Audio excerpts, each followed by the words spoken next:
C'est sur fond de paysages typiquement suisses et sous un ciel peu clément que l'équipe suisse s'est entraînée mardi à Weggis. Mais la pluie et l'absence de Mario Gavranovic, qui s'est tordu la cheville la veille, n'a pas terni la ténacité des 22 joueurs à 16 jours du coup d'envoi de la Coupe du Monde. Michel Pont, deuxième jour du camp d'entraînement ici à Weggis. Un petit souci avec Gavranovic, mais sinon tout va bien? Oui, j'ai envie de dire tout va bien, à part Mario, effectivement, qui nous crée un petit souci inattendu, mais j'espère que c'est pas trop grave. Et donc il a été fait à quelques examens, on espère que les examens seront positifs.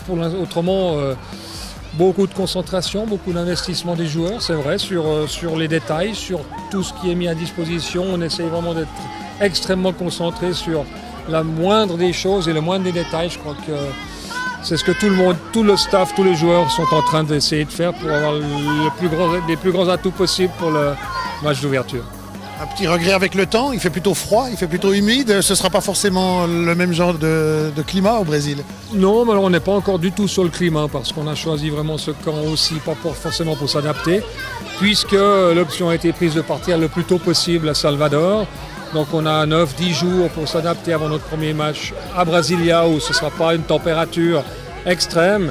Et notre plus gros souci c'est Manaus, mais on aura quand même une bonne vingtaine de jours avant d'aller à Manaus pour s'adapter tranquillement au Brésil. Donc nous, ça ne nous dérange pas trop, c'est pas très important.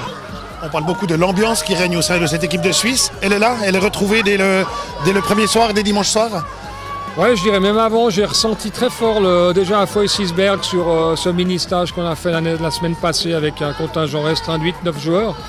Même les 8-9 qui étaient là étaient vraiment déjà extrêmement concernés, extrêmement ambitieux, extrêmement pointus sur la démarche et surtout l'envie que je ressens de ce groupe-là d'aller au bout de ses possibilités. Après, est-ce que ça suffira?